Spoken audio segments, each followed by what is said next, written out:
Praise lord అందరికీ. మరి ప్రాముఖ్యంగా మరి ఈ వీడియో మరి ఎందుకు పెడుతున్నానంటే, ఒక మనిషి చనిపోయాడు. మరి ఆ మనిషి దేవుని సేవ చేస్తూ యాక్సిడెంట్ అయిందా, లేదా అతని మరి హతమార్చారా తెలియదు. కానీ ఏ మతమైన వాళ్ళు కానీ ఒక మనిషి చనిపోయినప్పుడు జాలి, దయ అని ఉంటాయి. మరి ప్రభునందు నిద్రించిన మరి పాస్టర్ ప్రవీణ్ పగడాల గారు రాత్రికాల సమయం ముందు ఆయన చనిపోయారు. పలానా సమయంలో ఒక వ్యక్తి అంటున్నాడు, ఆ వ్యక్తి చనిపోయాడు మంచిది అని చెప్పేసి ఆ వ్యక్తి అంటున్నాడు. కానీ అదే మతంలో ఉన్న వ్యక్తి ఇంకో వ్యక్తి అంటున్నాడు, చనిపోయిన వారి గురించి మనం ఎప్పుడు మాట్లాడకూడదు. మన యొక్క హైందవ మరి ఈ యొక్క సమాజంలో మరి చనిపోయిన వారు మరి ఆ యొక్క మరి దేవుడితో మనం చూస్తామని చెప్పేసి ఆ ఇంకో వ్యక్తి అంటున్నాడు. ఇంకో స్త్రీ ఏమంటుందంటే, ఆ ప్రవీణ్ పగడగా చనిపోయినప్పుడు ఎటకారంగా మాట్లాడుతుంది. ఎంత దురదృష్టం చూడండి. మరి అదే హైందవ స్త్రీ ఇంకో స్త్రీ ఆమె చనిపోయిన వ్యక్తి గురించి మనం మాట్లాడకూడదు మనము, ఎందుకంటే చాలా అవమానము.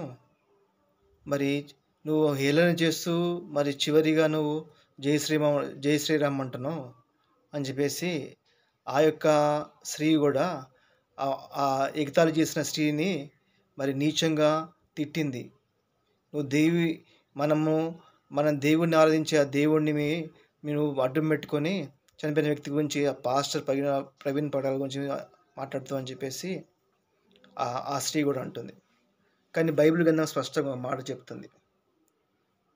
ఇప్పుడు అనుకుంటూ ఉంటారు, ఆ వ్యక్తి ఒకవేళ మరి ప్రమాదశాత్తు అతను యాక్సిడెంట్ అయి చనిపోతే దేవునికి మహిమ, లేకపోతే ఆ వ్యక్తిని ఏమైనా చంపేస్తుంటే ఖచ్చితంగా సమాధానం చెప్పుకోవాలి దేవుని యొక్క తీర్పులో. ఇక్కడ జడ్జిమెంట్ కాదు, కానీ దేవుని తీర్పులు ఎవరు తప్పించుకోలేరండి. ఎందుకంటే దేవుడు మాట సెలవిస్తున్నాడు, తీర్పు తీర్చేదని దేవుడు సెలవిస్తున్నాడు. ఆ యొక్క ప్రవీణ్ పగడాల గారి యొక్క మరి ఆ యొక్క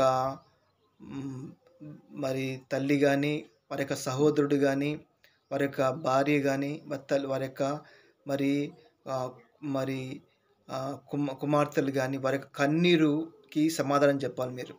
వారి గుండె రోదనకు సమాధానం చెప్పాలి మీరు. ఎందుకంటే ఎవరైతే హతమార్చారో, ఇది వారికి చెప్తున్నాను, భయము కలిగి ఉండండి. కొంతమంది ఇష్టానుసారంగా మాట్లాడుతున్నారు. ఒక వ్యక్తి మాట్లాడితే ఇష్టానుసారంగా, నేను కూడా తెలంగాణ సమాధానం చెప్తున్నా. అరే తమ్మి, ఫస్ట్ నువ్వు చూసుకో. ఒక మనిషి చనిపోయినప్పుడు ఎలాగ ఉండాలి, ఎలా మాట్లాడాలో నేర్చుకో. తల్లిదండ్రులకు అదే నేర్పించారా?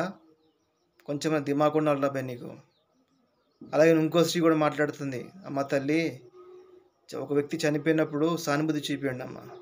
ఆ వ్యక్తి ప్రవీణ్ పగడాల గారు వేరే మతం నుంచి తప్పుగా మాట్లాడారేమో, కానీ తర్వాత అతను మనసులో వేదన చెంది అతను క్షమాపణ చెప్పుకున్నాడు. అలాంటి వ్యక్తిని, చనిపోయిన వ్యక్తిని మరి హతమార్చారో లేదా మరి యాక్సిడెంట్ ఏదో తెలియదు, కానీ హతమార్చిన వారి గురించి చెప్తున్నా. ఒక తీర్పు ఉంటుంది, ఆ తీర్పులు ఎవరు తప్పించుకోలేరు.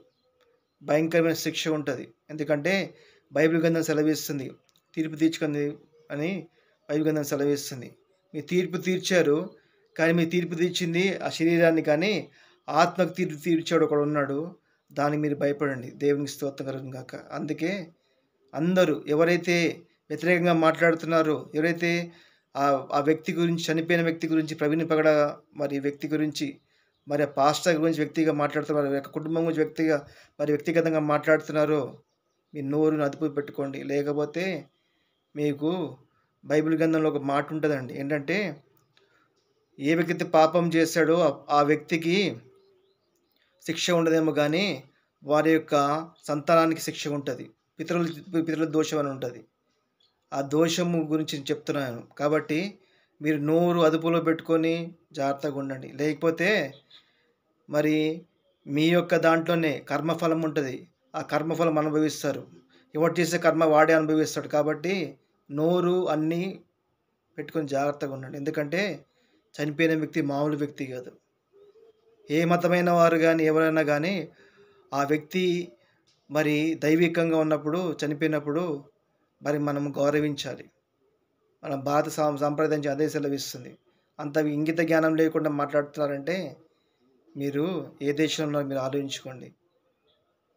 ప్రవీణ్ పగడాల వారి కుటుంబానికి ఆదరణ, ఓదార్పు దేవుడు కలిగే చేయనుగాక. ఆమెన్. దైవిక స్తోత్రం. Praise the lord.